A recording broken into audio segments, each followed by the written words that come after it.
Thank you so much for joining us, Sushmita. Thank you so much. Welcome to Dubai. It's a pleasure to sit down with you today and an honor, if I must say. I want to start by sort of talking a little bit about the cause that we're here to celebrate, the unsung heroes. Nurses often become the primary caregivers in so many homes around the world, but yet very little is spoken about them. So what led you to sort of, join this cause all wholeheartedly? Firstly, I think till 𝐟𝐸𝐫 happened in terms of understanding this initiative of 𝐟𝐸𝐫 Guardian Global Nursing Awards, I did not even know that there was an award for nurses, let alone the fact that you're not just recognizing their efforts, you're gifting them monetarily $250,000 USD, substantially letting them know how much they're appreciated.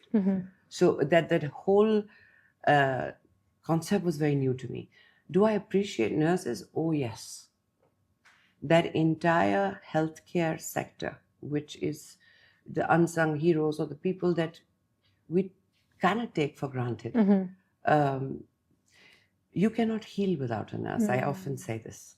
A doctor can get you a cure or a treatment, but it is a nurse that takes you through the journey of healing. It is also a nurse that knows you far more than a doctor does. They only look at your symptoms. The nurse knows your tendencies. I've seen this happen repeatedly, and I'm just so privileged that 𝐟𝐸𝐫 thought of inviting me for this. I came dancing. You've spoken very candidly about the autoimmune condition that you had to live with for several years as well, Addison's disease, and then also following the heart attack over 2 years ago now. Very good. Your timeline's bang on. Just in terms of your observation about caregiving, like, how has that perspective shifted with your own personal healthcare journey than dealing with these nurses? Because obviously we all have like an outside view, but then it's your lived reality for so many years, sort of exchanging communication with them.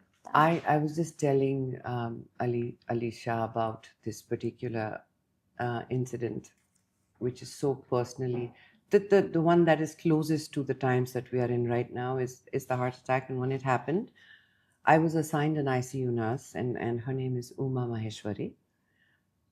Uma just had a job to come and look after me for a week till I left ICU, moved into a regular room, and then was discharged from the hospital. But because of the severity of the situation and the fact that I was going to go shoot for 𝐼RIA right after, I said, I can't do this. They said, you can't go without a hands-on nurse, so we'll assign someone. I said, no, someone. I want her. And so there she started the journey of being with me for about 6 months. We just completed 2 years of the angioplasty. She's no longer employed by me or the team or anyone. But every day at 9 a.m. and 9 p.m., there will be a message from her to take my beetle off. That kind of grace and goodness, money can't buy. It has to come from that kind of empathy. And nurses, I think, have that in abundance. And if you've spent enough time with them, and if you've been lucky to find a nurse who has that, they become a part of your life forever. I just have to look at a nurse's face to know if the news is good or bad.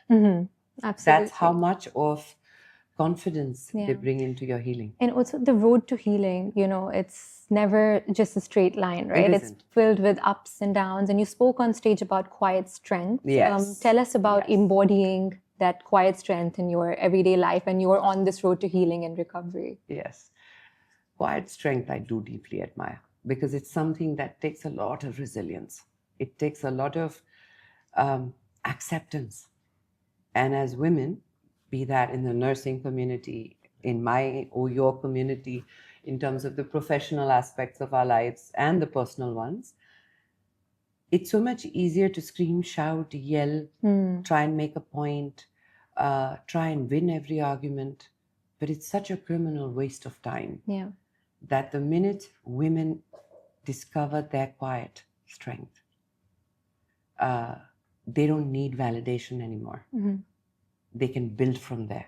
So be that my health journey and everything that I've gone through in my life, I've realized I can either waste my energy or I can conserve this energy and then use this energy as strength. Yeah. Yeah. And so what I was speaking today on stage was in admiration of a nurse's ability to do that, because she's away from her families. Like in Dubai, they're probably, like a lot of the nursing community here is from Kerala. Yeah. And they're far away from their families. They're far away from, at times, their children.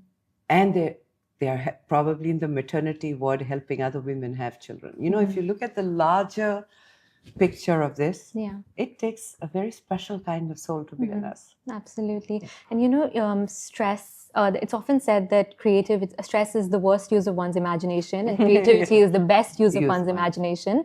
Very easy to say, hard to do. It needs a lot of practice, but you're right. Being in such a high pressure job and environment, how do you navigate stress?